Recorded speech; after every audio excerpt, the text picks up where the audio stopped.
क्या population control के अलावा जो आप मेंशन कर रहे हैं कि बहुत सारे बेनिफिट्स हैं और भी बहुत सारी ऐसी इंपॉर्टेंट चीज़ें हैं जो कॉन्ट्रासेप्शन की वजह से होती हैं? अगर हम कॉन्ट्रासेप्शन करते हैं या प्लान करते हैं फैमिली को, तो क्या होता है कि हम अपनी एजुकेशन कंप्लीट कर पाते हैं, ठीक है। That is true. हम अपने जॉब में सेटल डाउन कर पाते हैं और सबसे पहले एज अ पार्टनर दो लोग शादी में सेटल डाउन करते हैं। पहले एक दूसरे को तो समझो, फिर बच्चे पैदा करना और अपनी फैमिली को आगे बढ़ाना। और कई बार ये भी एक मिसकंसेप्शन रहता है कि पिल्स के ना साइड इफेक्ट्स भी होते हैं बहुत सारे, तो इज इट ट्रू कि एक्चुअल में पिल्स खाने के साइड इफेक्ट्स होते हैं? ओवर द ईयर्स 2 साल यूज़ करने के बाद कुछ महिलाओं में कभी कभी 2 kg तक वेट गेन हो सकता है। दूसरा साइड इफेक्ट है थोड़ा सा, इससे डिस्टेस्ट फॉर फूड रह सकता है, नौशिया जैसा रह सकता है। वीकली पिल्स के साथ थोड़ा सा पीरियड्स लाइट हो सकते हैं, जो 3 साल के लिए इफेक्टिव है। एक छोटी सी प्लास्टिक की रॉड नुमा पतली सी एक चीज़ होती है जो महिला के ऊपर के आर्म में यहाँ पर स्किन के अंदर लगा दी जाती है और 3 साल के लिए महिला निश्चिंत। तो ऐसा भी कोई सेफ टाइम होता है कि अगर उस टाइम पे इंटरकोर्स किया जाए तो कॉन्ट्रासेप्शन यूज करने की जरूरत नहीं पड़ती? तो सेफ मेथड या कैलेंडर मेथड में हम क्या करते हैं, 4-5 दिन पहले से लेके 4-5 दिन बाद तक के पीरियड को हम अनसेफ पीरियड मानते हैं और उसमें हम कोई ना कोई मेथड जरूर यूज़ करो ऐसा बोलते हैं। जैसे कॉन्डोम का यूज़ करो या विड्रॉल मेथड का यूज़ किया जाए। विड्रॉल मेथड में इजैकुलेशन के ठीक पहले विड्रॉ कर लिया जाता है, तो उसको यूज़ करो। बट अगर इसमें ज़रा भी भूल चूक हुई ना तो इसके फेल होने के चांसेस हैं। कॉन्ट्रासेप्शन यूज करने की क्या कोई राइट एज होती है, मिनिमम एज, ऐसा कुछ क्राइटेरिया होता है फॉलो करने के लिए? वर्षा, ऐसा है, कॉन्ट्रासेप्शन स्टार्ट करने का कोई मिनिमम एज नहीं है। Whenever couple or a boy or a girl become sexually active, it is advisable कि हम उनको बताएं कि आप कॉन्ट्रासेप्शन का यूज़ करें। ठीक है। क्योंकि आप प्रेग्नेंट नहीं होना चाहते तो आप कॉन्ट्रासेप्शन का यूज़ करें। सबसे सही टाइम क्या होता है कॉन्ट्रासेप्शन लेने का? को रेगुलर पीरियड्स चल रहे हैं, वो प्रेग्नेंट तो नहीं है, या उसको चाइल्ड बर्थ तो नहीं हुई है, या उसने कोई अबॉर्शन तो नहीं करा है, ठीक है। तो जो majority of the contraceptive methods they are started जिस दिन उसको पीरियड शुरू होता है, उसको हम LMP बोलते हैं। उस दिन से लेकर के 5 से 7 दिन के अंदर ज़्यादातर मेथड्स यूज़ कर लिए जाते हैं। सो डॉक्टर, अगर किसी ने अनप्रोटेक्टेड इंटरकोर्स किया है तो क्या वो अगले दिन से ही जो भी कॉन्ट्रासेप्शन है वो यूज़ कर सकते हैं, जैसे पिल्स हो गया, जितने भी आपने बताए हैं? तो महिला के पास एक सेकेंड चांस है जिसको हम इमरजेंसी कॉन्ट्रासेप्टिव पिल बोलते हैं। ये पिल कंबाइंड ओरल कॉन्ट्रासेप्टिव पिल या वीकली पिल से बहुत अलग है, ठीक है। तो इमरजेंसी कॉन्ट्रासेप्टिव पिल ली जा सकती है विद इन 72 आवर्स। जितना जल्दी लेंगे उतना इफेक्टिव होती है, मगर इसकी भी इफेक्टिवनेस की एक लिमिटेशन है, ये 85% इफेक्टिव है।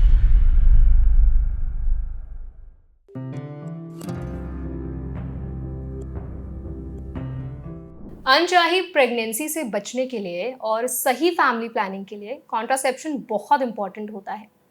लेकिन आई एम श्योर ऐसे बहुत से लोग हैं जिनको लगता है कॉन्ट्रासेप्शन का मतलब सिर्फ एक दो जो ऑप्शंस अवेलेबल हैं, जैसे कॉन्डम है, पिल्स है, सिर्फ वही है और ऑप्शंस नहीं है। तो आज के सेशन में हम आपको बताएंगे कि सही तरीके से कॉन्ट्रासेप्शन को यूज़ करना कितना इम्पॉर्टेंट है, क्या क्या ऑप्शंस अवेलेबल हैं और क्या टाइम जो होता है वो बहुत सेफ होता है, आपको क्या प्रिकॉशंस लेने होते हैं, कॉन्ट्रासेप्शन के क्या कुछ साइड इफ़ेक्ट्स भी होते हैं, ये सारे मिथ्स भी आज हम क्लियर करने वाले हैं। तो वर्ल्ड कॉन्ट्रासेप्शन डे पर आज हम बहुत सारी चीज़ें कवर करने वाले हैं। ये सेशन बहुत इंसाइटफुल होगा, सेशन को एंड तक जरूर देखेगा। Hi, my name is Varsha Dubey and I watching NBT live. आज हमारे साथ NBT लाइव के इस world contraception day special episode में मौजूद हैं gynaecologist and obstetrician doctor Chhaya Tiwari, जिसको इस फील्ड में 15 सालों से भी ज़्यादा का एक्सपीरियंस है। तो चलिए फिर डॉक्टर को वेलकम करते हैं और एपिसोड को शुरू करते हैं।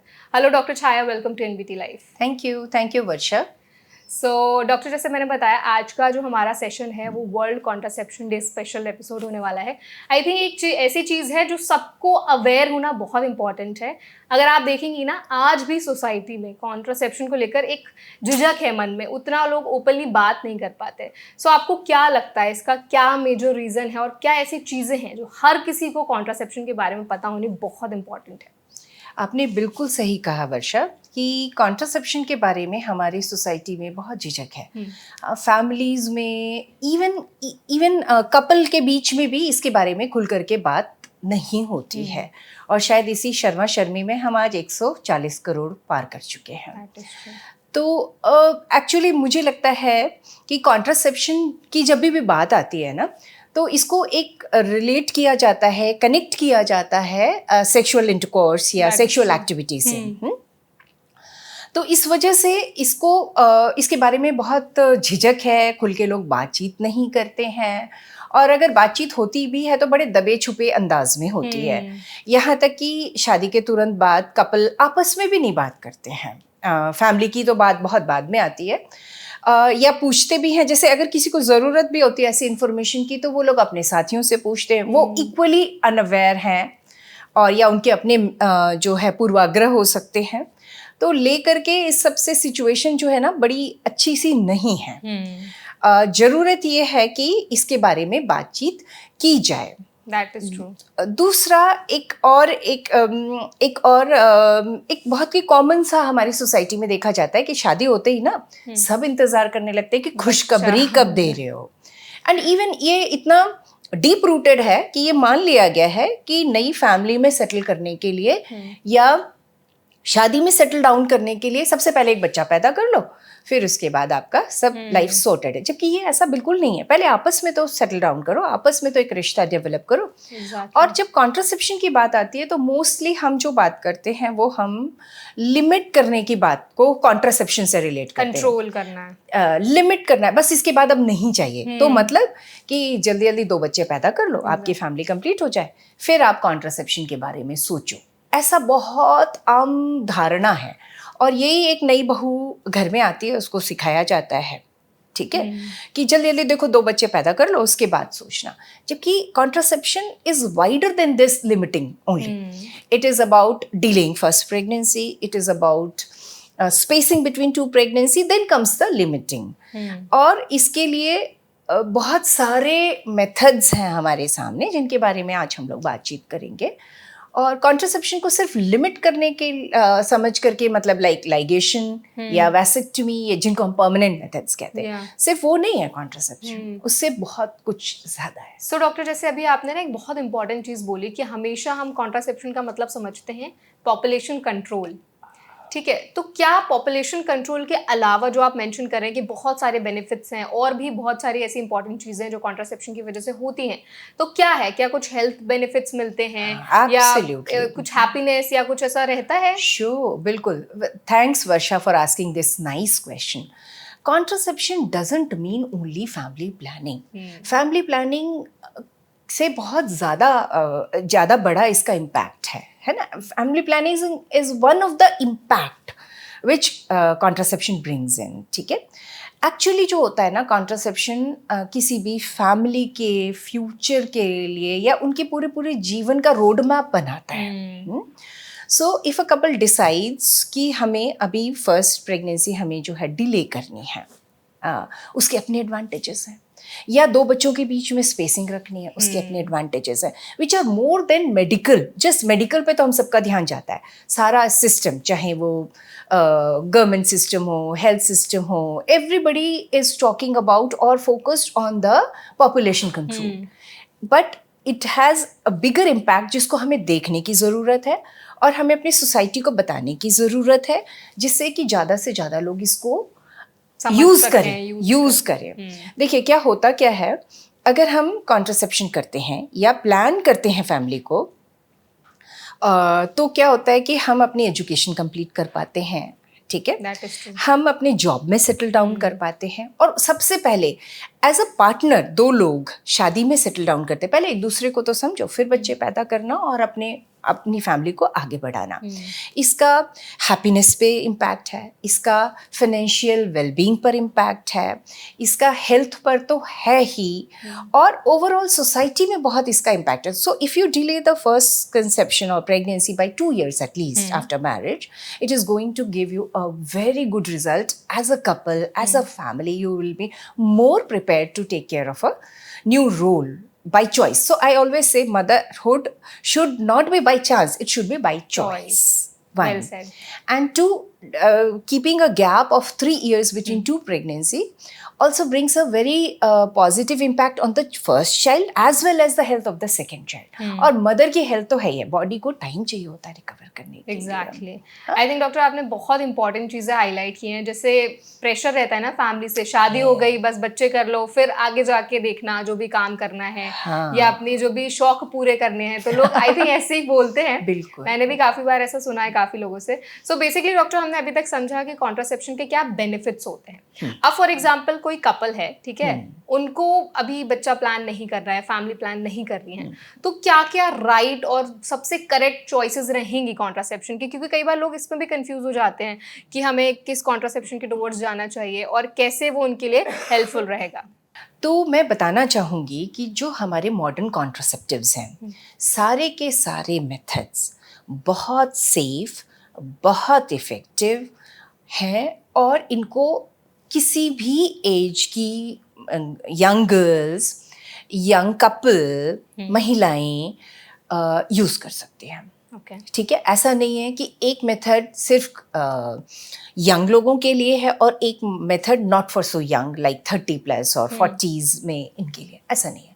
सारे मेथड बहुत इफ़ेक्टिव है, बहुत सेफ है। ठीक है, अब वुमन को या कपल को अपनी नीड के हिसाब से, अपने गोल्स के हिसाब से मेथड चुनना चाहिए। ठीक है, तो अगर हम बेसिकली डिवाइड करना चाहें कॉन्ट्रासेप्शन को, तो हम सबसे पहले 2 में डिवाइड करते हैं, टेम्परेरी एंड परमानेंट। परमानेंट आपका लिमिटेशन के लिए हो गया, जिसमें हो गया स्टेरिलाइजेशन या वैसेक्टमी। ठीक है, जिसको हम आम बातचीत में नसबंदी कहते हैं, पुरुष नसबंदी, महिला नसबंदी, ये हो गए परमानेंट मेथड्स।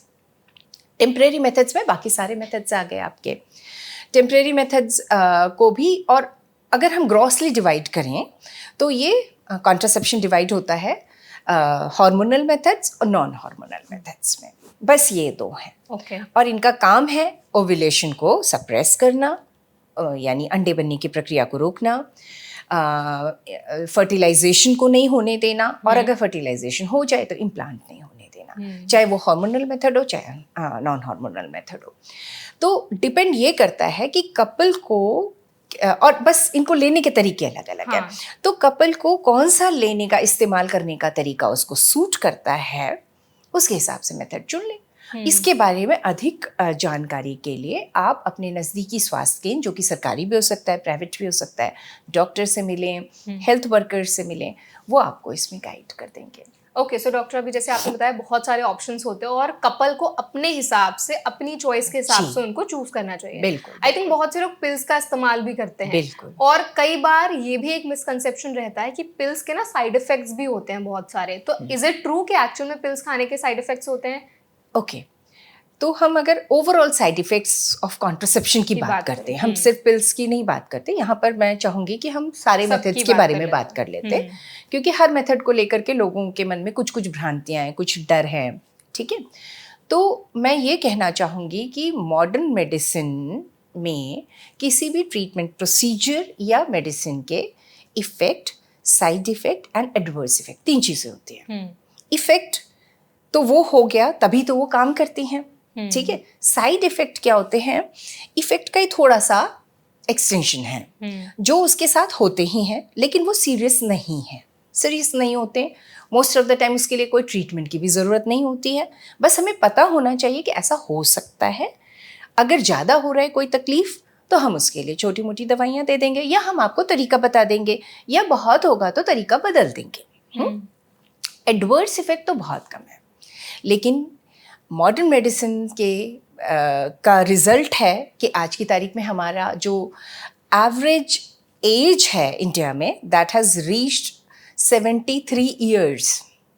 हाँ, अर्बन एरिया में, रूरल में ये थोड़ा 68 ईयर्स प्लस 3 मंथ्स है। इसमें बहुत बड़ा योगदान जो है ना, अनप्लान्ड अनइंटेंडेड प्रेगनेंसी को प्रिवेंट करने के जो डिफरेंट तरीके हैं ना, वो भी है। इसकी वजह से MMR कम हुआ है। ठीक है, तो इसका बहुत रोल है। अब हम बात कर लेते हैं, थोड़ा सा मैं आपका टाइम लूंगी वर्षा, थोड़े से साइड इफेक्ट्स के बारे में बात कर लेते हैं, मेथड स्पेसिफिक साइड इफेक्ट्स की। जैसे अभी आपने मुझसे गोलियों का पूछा, तो जो खाने की गोलियां हैं 2 तरह की हैं। एक तो रोज खाने वाली गोलियां हैं, एक हफ्ते में खाने वाली गोलियां हैं, जिनको शुरुआत के 3 महीने तक हफ्ते में 2 बार खाया जाता है। इन गोलियों के बड़े हल्के फुल्के से साइड इफ़ेक्ट्स हैं और वो भी सबको नहीं होते। हम्म? जो होते हैं वो अगर मैं लिटरेचर की बात करूं तो ओवर द ईयर्स 2 साल यूज़ करने के बाद कुछ महिलाओं में कभी कभी 2 kg तक वेट गेन हो सकता है। 2 kg वेट गेन अगर देखा जाए तो ऐसे तो बहुत ज़्यादा नहीं है, बल्कि मैं तो ये कहती हूँ कि जब कॉन्ट्रासेप्शन विमेन हमारी यूज़ करने लगती हैं तो थोड़ा रिलैक्स हो जाती है, चैन की बंसरी बजाती है तो वजन थोड़ा सा बढ़ जाता है। दूसरा साइड इफ़ेक्ट है थोड़ा सा, इससे डिस्टेस्ट फॉर फूड रह सकता है, नौशिया जैसा रह सकता है। तो इसको हम बहुत ईजीली मैनेज कर सकते हैं उसकी कब हम मेडिसिन ले रहे हैं उसकी टाइमिंग के हिसाब से। अगर हम शाम को ले लें तो आप रात भर जब सो के अगले दिन उठोगे आपका ये साइड इफ़ेक्ट दूर हो चुका होगा। और मोस्टली ये 2-3 महीने में सेटल कर जाती है बॉडी, ठीक है, उसको ज़्यादा लंबे समय तक नहीं होता कुछ। अब आते हैं हम वीकली टैबलेट्स, उनके भी कुछ ऐसे से ही मिलते जुलते और भी हल्के साइड इफ़ेक्ट्स हैं। वीकली पिल्स के साथ थोड़ा सा पीरियड्स लाइट हो सकते हैं, but again that's a very positive side. Woman को इतने हेवी पीरियड्स नहीं होंगे, है ना, उसके लिए बहुत आसान है। ठीक है, आ जाते हैं अब हम इंजेक्शंस पे। इंजेक्शंस पर आते हैं तो इंजेक्शन 2 तरह के होते हैं, कूल्हे में लगता है और या सबक्यूटेनियस लगता है। कब कब लगता है? इंजेक्शन जो होता है एमपीए इंजेक्शन होता है, एवरी 3 मंथ्स लगता है। इंट्रामस्कुलर लग सकता है या ये सबक्यूटेनियस लगता है, एवरी 3 मंथ्स लगना है। इसके साइड इफ़ेक्ट्स कुछ भी नहीं हैं। जो थोड़े बहुत हैं वो पीरियड्स में इरेगुलरिटी के हैं, या लगातार जब हम 2-3 बार इंजेक्शन लगा लेते हैं तो पीरियड्स बंद हो जाते हैं। ये अपने आप में बहुत फ़ायदेमंद है क्योंकि पीरियड्स नहीं होंगे, ब्लड लॉस नहीं होगा और जो है इससे एनीमिया नहीं होगा। तो वुमन को समझने की हम ये कोशिश करते हैं, उनको हम समझाएं कि ये आपके स्वास्थ्य के लिए बिल्कुल भी हानिकारक नहीं है पीरियड्स का बंद होना, रादर ये इनका काम करने का तरीका है। तो ये आपके शरीर में काम कर रहा है तभी पीरियड्स बंद हो रहे हैं, तो आप तो ये इस देख के खुश रहो कि आपके शरीर में ये काम कर रहे हैं। ठीक है, अब आते हैं हम, एक नया मेथड है इम्प्लांट, और ऑर्गेनॉन एक फर्म है जो इसको मार्केट करती है और मैन्युफैक्चर करती है। तो हम पायलट चल रहा है इसका गवर्नमेंट ऑफ इंडिया के साथ, अभी राइट नाउ 17 स्टेट्स में चल रहा है। और we iPass Development Foundation have been working with Organon in the training and rollout and its availability. तो उसका इम्प्लांट एक नया मेथड है जो 3 साल के लिए इफेक्टिव है। एक छोटी सी प्लास्टिक की रॉड नुमा पतली सी एक चीज़ होती है जो महिला के ऊपर के आर्म में यहाँ पर स्किन के अंदर लगा दी जाती है और 3 साल के लिए महिला निश्चिंत, तो वो लगी रहती है, वो लगी रहेगी, उसमें हार्मोन्स होते हैं, वो धीरे धीरे रिलीज होते रहते हैं। और वो इफेक्टिव रहेगी पूरे 3 सालों के लिए। तो it's a very important method. तो अगर हम कंपेयर करें तो साइड इफेक्ट इसके भी कुछ नहीं है, रादर फर्टिलिटी रिटर्न जल्दी हो जाती है। जैसे आप निकालोगे, अगर मान लीजिए किसी का प्लान चेंज होता है और वो निकाल ले तो फर्टिलिटी रिटर्न हो जाएगी उसकी। इसके बाद बचता है हमारे पास IUCD। IUCD has been there in the market, women have been using it for a long long long time. इस एक छोटा सा डिवाइस होता है, इसको यूट्रस के अंदर लगा दिया जाता है। ये 10 सालों के लिए होता है या 5 सालों के लिए होता है। एक बार लगा दो आप 10 साल या 5 सालों के लिए निश्चिंत हो। और कोई इनके ऐसे साइड इफ़ेक्ट नहीं हैं जो लाइफ थ्रेटनिंग हो या आपको इतने ट्रबल करें कि आपकी डे टू डे लाइफ में प्रॉब्लम हो। और अगर कभी होता भी है तो भी हमारे पास उसके सॉल्यूशंस हैं। सिंपल मेडिसिन देके हम उनको ठीक कर लेते हैं। तो मैं इस प्लेटफॉर्म से आज सबसे कहना चाहूँगी कि आप कॉन्ट्रासेप्शन से बिल्कुल मत डरें। आप नए मेथड से बिल्कुल मत डरें। हर मेथड बहुत सेफ है। बहुत सुरक्षा, बहुत सारे टेस्ट के बाद, रिसर्च के बाद इसको मार्केट में अवेलेबल किया जाता है। हर एक मेथड को वुमेन के ऊपर जब सेफ्टी को बहुत बहुत टेस्ट के बाद अवेलेबल किया जाता है। तो आप निडर होकर के इसको यूज़ करें। आप यूज़ करेंगे तो ही आपको पता लगेगा कौन सा मेथड आपको सूट कर रहा है, और जो आपको चॉइस हो, जो आपको सूट करे उसको कंटिन्यू करो। सो डॉक्टर, इन सबका क्या प्राइस रहता है, क्या रेंज रहता है मेजर? बिल्कुल, हर मेथड का अपना अपना प्राइस है। जैसे अगर हम शुरू करते, हम कॉन्डोम को नहीं भूलते हैं। ठीक है, कॉन्डोम OTC है और इसका प्राइस कुछ 5-10 रुपए से लेकर के depending on the brands available, कुछ एक 50-100 रुपए में भी मिलता है। इसी तरह से हम OCPs की बात करते हैं तो गवर्नमेंट सिस्टम में OCPs और कॉन्डोम तो विदाउट कॉस्ट है। आशाज इनको नॉमिनल कॉस्ट पे अवेलेबल करती है, लेकिन OCPs जो हैं जिनको हम कंबाइंड ओरल कॉन्ट्रासेप्टिव पिल्स बोलते हैं, ये ओवर द काउंटर भी मिलती हैं। इनको जब फर्स्ट टाइम लिया जाता है तो हम कहते हैं कि एक बार एक गाइडेंस में ले लिया जाए। That is true. हाँ, एक बार फर्स्ट टाइम गाइडेंस में ले लिया जाए और फिर उसके बाद आप आराम से खरीद सकते हैं। तो दैट रेंजेस फ्री या 2 रुपये से लेकर के 150 रुपये, 200 रुपये, 250 रुपये तक में अच्छी भली pills, good quality oral contraceptive pills available है। ठीक है। साप्ताहिक गोलियों का भी यही है। अगर आप सरकारी हॉस्पिटल से लेना चाहें या आशा के, क्योंकि हमारी बहुत सारी पॉपुलेशन रूरल है, ठीक है, तो उनके लिए नॉमिनल कॉस्ट पे या फ्री ऑफ कॉस्ट भी अवेलेबल है। ठीक है, अब आ जाते हैं हम इंजेक्टेबल्स पे। अगेन सरकारी उसमें तो सारे मेथड्स आपको फ्री ऑफ कॉस्ट है। जो है इंजेक्शंस हैं, तो इंजेक्शन 150 रुपये से लेके 250 रुपये एवरी 3 मंथ्स लगाने के लिए अवेलेबल है। इम्प्लांट पर आ जाते हैं हम। इम्प्लांट थोड़ा सा कॉस्टली है, लेकिन अगर हम देखें ना कि आप 3 साल तक कोई भी मेथड यूज़ करते हो, उस टोटल कॉस्ट को अगर इम्प्लांट के कॉस्ट से कंपेयर करें तो implants comes very like reasonably priced. Otherwise market में इनका जो MRP है दैट इज समवेयर अराउंड 2500 और 2800 इस बीच में है। So and IUCD again some 500 to 800 में अवेलेबल हैं। मैं ये बात कर रही हूँ प्राइवेट सेक्टर की। गवर्नमेंट सेक्टर में हर चीज़ फ्री है। ठीक है, बस हाँ इनको लगाने IUCDs को स्किल प्रोवाइडर, ट्रेन प्रोवाइडर द्वारा लगाया जाता है। ठीक है, तो बस उसका जो कॉस्ट है। तो मैं तो ये कहना चाहूँगी कि सिर्फ आप स्टरलाइजेशन को मत देखें। सबसे मैं कहना चाहूँगी आप अपनी नीड्स के हिसाब से डिले, स्पेसिंग और लिमिटेशन के हिसाब से मेथड्स को चुनिए, उसके बारे में डिस्कस करें और फिर आप एक डिसीजन लें कि आपको क्या मेथड ट्राई करना है। एग्जैक्टली। आई थिंक डॉक्टर आपने बहुत अच्छे से हर एक तरीके के जो कॉन्ट्रासेप्शन अवेलेबल है मार्केट में उनको समझा दिया है। उनके प्राइस पे भी आपने अच्छे से डिटेल में इन्फॉर्मेशन दे दी है कि क्या कॉस्ट करता है। अब अगर हम थोड़ा और आगे बढ़ते हैं, सो यूजुअली क्या होता है ना डॉक्टर कि कई बार ना कपल्स बहुत कंफ्यूज रहते हैं। कुछ कपल्स कहते हैं कि हम तो सेफ टाइम में वी आर लाइक हम इंटरकोर्स कर रहे हैं तो हमें कुछ प्रॉब्लम नहीं होगा और आगे जाकर हमें कॉन्ट्रासेप्शन वगैरह लेने की कोई नीड नहीं होगी। तो ऐसा भी कोई सेफ टाइम होता है कि अगर उस टाइम पे इंटरकोर्स किया जाए तो कॉन्ट्रासेप्शन यूज़ करने की ज़रूरत नहीं पड़ती? ठीक है, इसको हम ट्रेडिशनल मेथड में काउंट करते हैं। ट्रेडिशनल मेथड में कैलेंडर मेथड कहते हैं या जिसको हम सेफ टाइम कहते हैं, या और दूसरे ट्रेडिशनल मेथड्स हैं। ठीक है, तो जो भी ट्रेडिशनल मेथड्स हैं ना वो हैं, लेकिन उनकी जो इफ़ेक्टिवनेस है as compare to modern methods कम है। ठीक है, और ये बहुत ज़्यादा डिपेंड करते हैं यूज़र के क्लैरिटी पर एंड कंसिस्टेंट उस पर। उसमें भी कभी कभी गड़बड़ होती है। बिल्कुल आपने सही क्वेश्चन पूछा कि क्या सेफ पीरियड या कैलेंडर मेथड जैसा होता है? हाँ, होता है। वुमन का जो मेंस्ट्रुअल साइकिल होता है उसमें एक सर्टेन टाइम होता है जब ओव्यूलेशन उसको होता है और उस समय उसकी कंसीव करने के सबसे ज़्यादा चांसेस होते हैं। ठीक है, तो उसका हर वुमन का जो साइकिल है वो अलग अलग है और एक ही वुमन का हर महीना भी थोड़ा आगे पीछे होता है। तो दैट वे अगर हम कहें तो ये कहना कि इस वुमन का ओव्यूलेशन इस दिन होगा थोड़ा सा मुश्किल है। तो सेफ मेथड या कैलेंडर मेथड में हम क्या करते हैं, 4-5 दिन पहले से लेके 4-5 दिन बाद तक के पीरियड को हम अनसेफ पीरियड मानते हैं और उसमें हम कोई ना कोई मेथड ज़रूर यूज़ करो ऐसा बोलते हैं।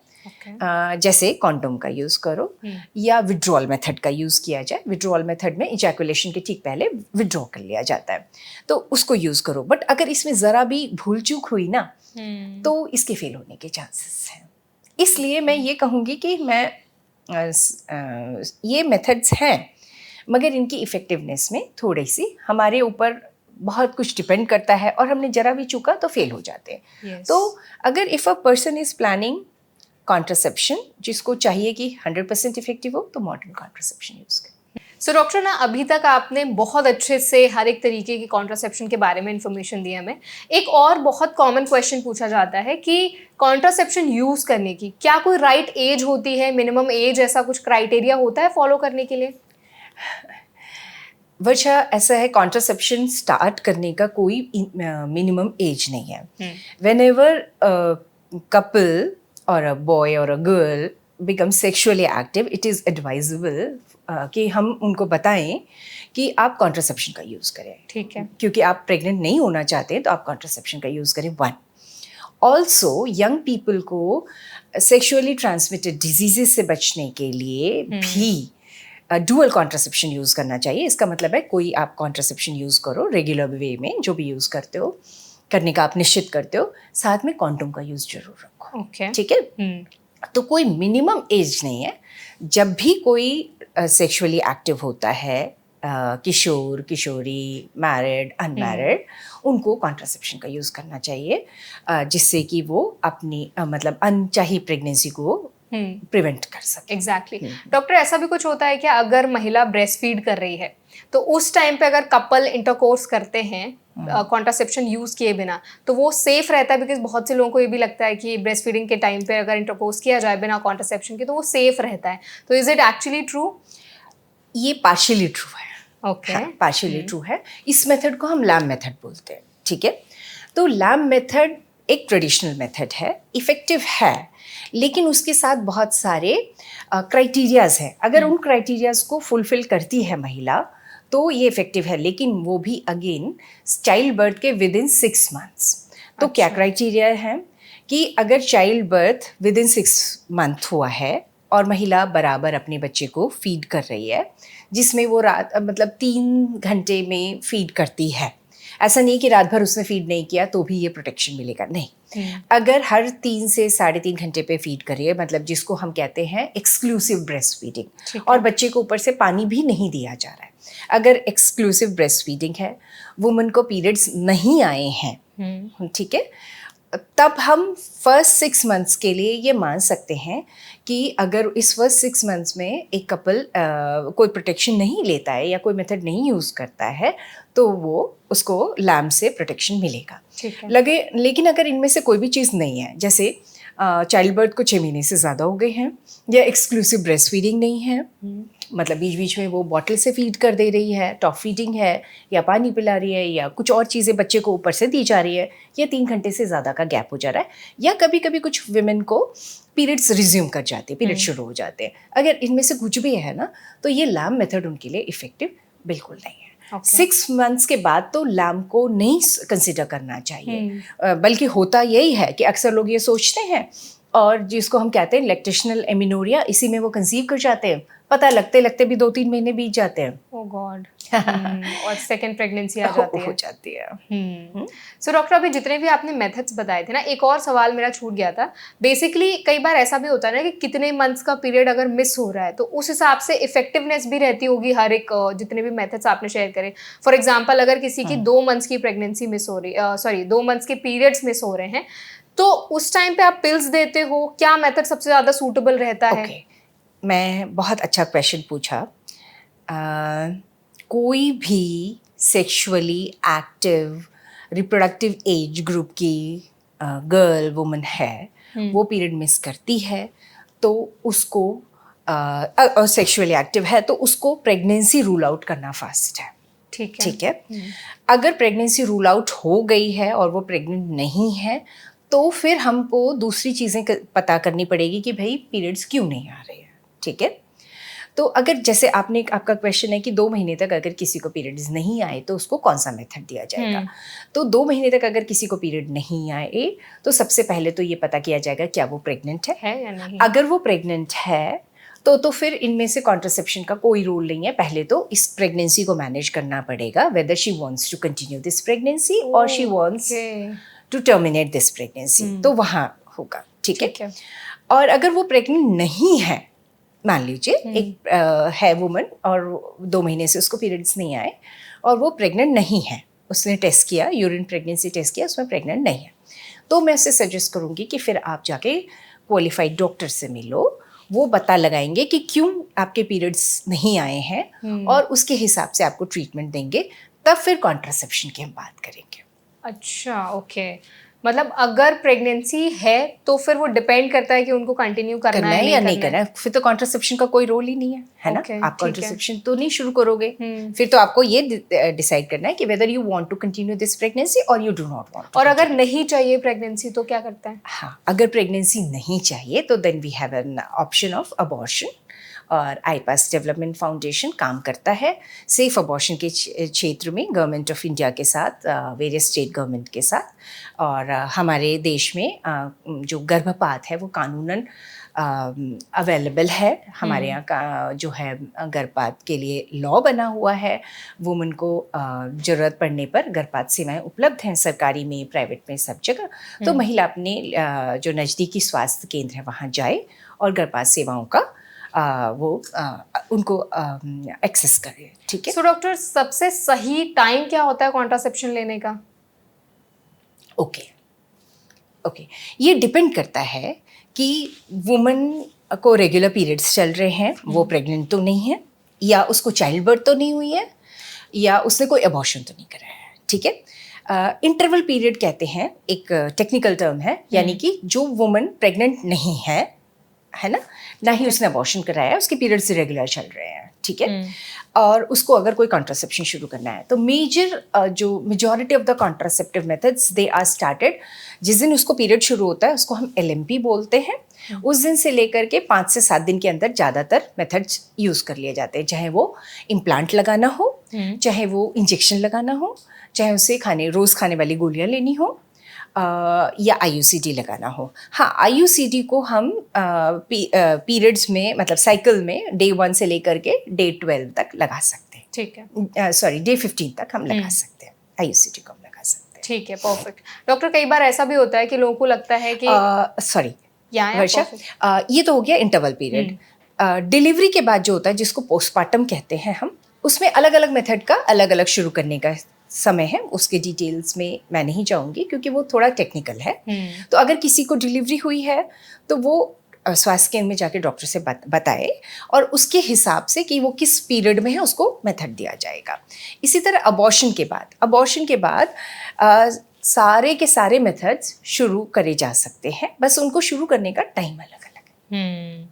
मतलब डिपेंड करता है कि किस टाइप की प्रेगनेंसी है और क्या सिचुएशन है। हाँ, प्रेग्नेंट है तो उसको डिलीवरी हुई है, या जो है उसने अबॉर्शन कराया है, उस पर अलग अलग मेथड शुरू करने का अलग अलग टाइम है। अगर इनमें से कोई सिचुएशन नहीं है, she is normally menstruating woman, तो वो पीरियड्स के जो इस दिन शुरू होता है उसको हम डे 1 मानते, उस दिन से लेकर के 7th डे तक सारे मेथड्स स्टार्ट कर लिए जाते हैं, जिसमें कोई बैकअप मेथड की नहीं ज़रूरत होती है। IUCD जो है वो डे 12 तक हम लगा सकते हैं। ठीक है। इसके अलावा भी अगर कोई साइकिल के किसी भी समय है कोई महिला, ठीक है, वो डॉक्टर के पास जाए, डॉक्टर उसकी एलिजिबिलिटी को चेक करते हैं। अगर वो उस समय एलिजिबल है तो मेथड शुरू करा जाता है विथ बैकअप। तो ऐसा नहीं है कि कोई भी ऐसा टाइम मैं कह दूं कि यहाँ पर तो होगा ही नहीं। अगर ऐसा टाइम है तो भी आपको डॉक्टर आपके बताएंगे, या स्वास्थ्य कार्यकर्ता है वो बताएंगे ट्रीट। सो डॉक्टर, अगर किसी ने अनप्रोटेक्टेड इंटरकोर्स किया है तो क्या वो अगले दिन से ही जो भी कॉन्ट्रासेप्शंस है वो यूज कर सकते हैं, जैसे पिल्स हो गया, जितने भी आपने बताए हैं? नहीं, देखिए, नहीं कर सकते। हाँ, नहीं। एक अलग तरह की पिल आती है जिसको हम इमरजेंसी कॉन्ट्रासेप्टिव पिल बोलते हैं। उस पर थोड़ा बताइए। जी बिल्कुल। इमरजेंसी कॉन्ट्रासेप्टिव पिल को अनप्रोटेक्टेड इंटरकोर्स के विदिन 72 आवर्स लेना होता है। ठीक है। और ये एक यूनिक कॉन्ट्रासेप्टिव मेथड है जो वुमन को एक सेकेंड चांस देता है कि वो प्रेग्नेंट ना हो जाए। ठीक है। प्रेग्नेंट अगर कोई हो जाती है तब तो हमारे पास एक ही अबॉर्शन है। ठीक है। और कोई किसी को अगर प्लान्ड है कुछ, तो या उसका मतलब like they are living together और अ कपल इज देयर, तो उनको तो कॉन्ट्रासेप्शन पहले से प्लान करके शुरू कर लेना चाहिए। मगर मान लीजिए कुछ ऐसा हुआ कि अनप्रोटेक्टेड इंटरकोर्स हुआ, चाहे वो फोर्स इंटरकोर्स हो या अनफोर्सीन था कुछ सर्कमस्टांसेस, या जो कॉन्ट्रासेप्टिव मेथड यूज कर रहे थे उसमें कुछ घालमेल हो गई। ठीक है। तो महिला के पास एक सेकेंड चांस है जिसको हम इमरजेंसी कॉन्ट्रासेप्टिव पिल बोलते हैं। ये पिल कंबाइंड ओरल कॉन्ट्रासेप्टिव पिल या वीकली पिल से बहुत अलग है। ठीक है। तो इमरजेंसी कॉन्ट्रासेप्टिव पिल ली जा सकती है विदिन 72 आवर्स। जितना जल्दी लेंगे उतना इफेक्टिव होती है, मगर इसकी भी इफेक्टिवनेस की एक लिमिटेशन है, ये 85% इफेक्टिव है। तो 15% चांसेस हैं कि वो कंसीव कर जाए। लेकिन अगर आप सेफ्टी की बात कहें तो मैं कहूँगी ये बहुत सेफ मेथड है। लेकिन ध्यान ये रखना है कि इमरजेंसी का मतलब इमरजेंसी है। हर महीने इसका ही उपयोग ना किया जाए। अगर हर महीने यूज़ करने की ज़रूरत पड़ रही है तो एक रेगुलर कॉन्ट्रासेप्टिव मेथड यूज़ किया जाए। ठीक है, या एक ही महीने में 3-4 बार इसको मत यूज़ करो, क्योंकि फिर इसके फेल होने के चांसेस हो जाएंगे। प्लस इसके थोड़े से अगर आप ज़्यादा बार यूज़ करोगे तो हो सकता है पीरियड्स इरेगुलर हो जाएं और फिर कंफ्यूजन हो कि ये क्या कोई बीमारी है, कि ये पिल से है, और ये भी इफ़ेक्टिव नहीं होगी। तो मेरा बस ये कहना है कि इमरजेंसी कॉन्ट्रासेप्शन मतलब इमरजेंसी कॉन्ट्रासेप्शन जो एक गोली होती है जिसको I pill, emergency EC pill, free of cost भी सरकारी उसमें अवेलेबल है, उसको as an emergency. Regular contraception इसको मिला ही नहीं। सो डॉक्टर, आई थिंक ये सेशन बहुत इंसाइटफुल था। आपने हर एक टॉपिक पर जो कॉन्ट्रासेप्शन के ऑप्शंस अवेलेबल हैं, किस तरह से इस्तेमाल करना चाहिए, इन सारी चीज़ों पर बहुत अच्छे से कॉन्वर्सेशन किया है। सो एक और मेरा एक लास्ट क्वेश्चन था आपसे कि आई थिंक सोसाइटी में से बहुत से लोग हैं जो आज भी ये सोच रखते हैं कि कॉन्ट्रासेप्शन की जिम्मेदारी महिला की होती है। तो इस पर आपका क्या ओपिनियन है? ऑल्सो सोसाइटी में कॉन्ट्रासेप्शन के टुवर्ड्स अवेयरनेस क्रिएट करने के लिए, ज़्यादा से ज़्यादा लोग उसके बारे में जानें, उसको यूज़ करें, उसके लिए क्या चीज़ें हैं जो की जा सकती हैं ताकि जो पॉपुलेशन कंट्रोल पर हम बात कर रहे थे वो कहीं ना कहीं हम अचीव कर पाएँ। ऑल्सो हेल्थ के लिए भी बेनिफिट्स जो आपने शेयर किए हैं वो भी कहीं ना कहीं जो पेशेंट है, जो महिला है, जो कपल हैं, वो उनका फ़ायदा उठा पाएँ।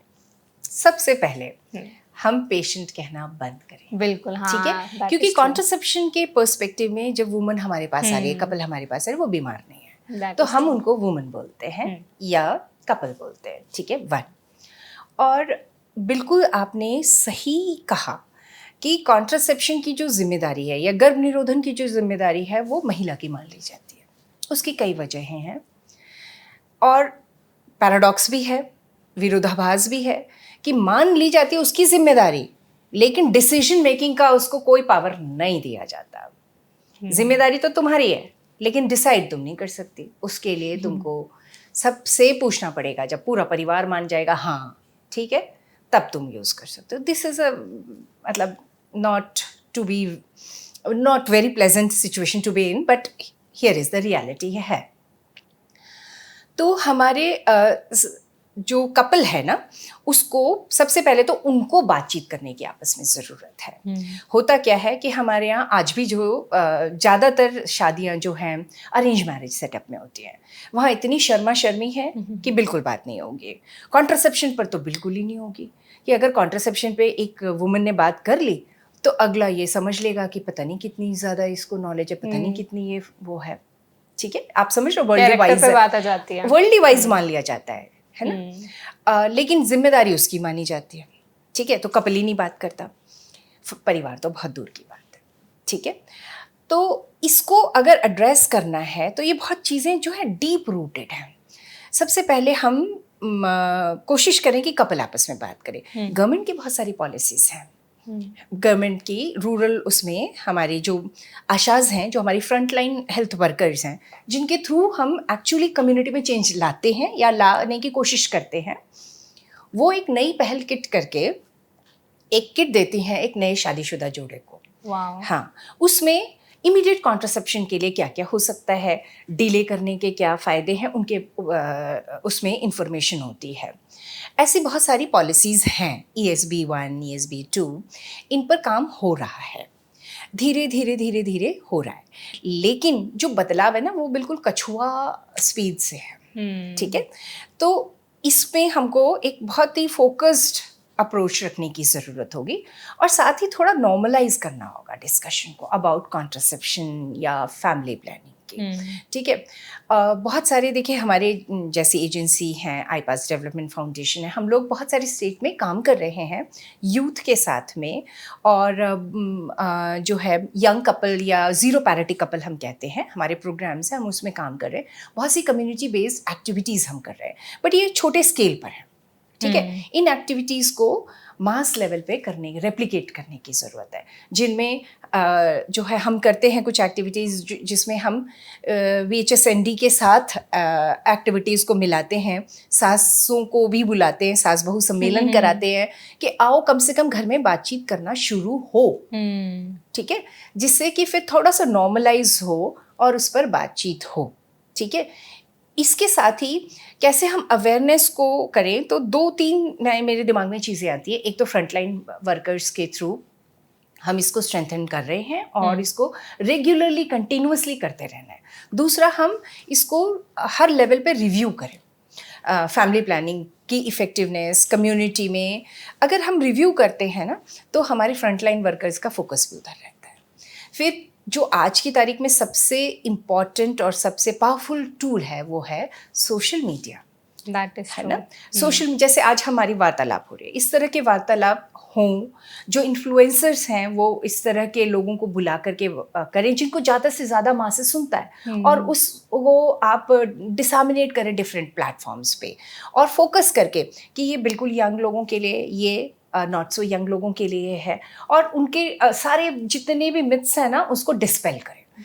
Information is the key. अगर हम उसको करें, साथ में कुछ और हमारे जो हमने लर्न किया है, हमारे एक्सपीरियंसेस रहे हैं, setting up helpline also helps, so that जिसको अगर ज़रूरत है तो वो उस हेल्पलाइन पे फ़ोन करके अपनी बात बता सके, उनको गाइड किया जा सके। यहाँ मैं एक हेल्पलाइन का नाम लेना चाहूँगी। सही हेल्पलाइन है हमारे पास डेवलपमेंट फाउंडेशन की। ये सही हेल्पलाइन जो है यौन एवं प्रजनन स्वास्थ्य की हेल्पलाइन है। इसमें महिला स्वास्थ्य संबंधित सारी जानकारियाँ दी जाती हैं, महिला को गाइड किया जाता है और सही जगह आगे उसको पहुँचाया जाता है। ठीक है। इसी तरह दिशा दीदी करके चैट बॉट भी है हमारा पास, जो व्हाट्सएप बेस्ड चैट बॉट है। इसमें हम काम करते हैं, और मतलब these are some of the methods कि हम जिससे ओवरऑल अवेयरनेस क्रिएट कर सकते हैं। Amazing, amazing. Thank you so much doctor Chhaya for such an insightful session, and thank you so much for joining us. Thank you, thank you. I hope इस session आपको helpful लगा होगा। अगर session आपको पसंद आया हो तो वीडियो को लाइक करें। कोई सवाल आपके मन में है तो कमेंट सेक्शन में ज़रूर बताएं, और ऐसे और भी इंफॉर्मेटिव सेशंस के लिए हमारे चैनल NBT लाइव को ज़रूर सब्सक्राइब करें।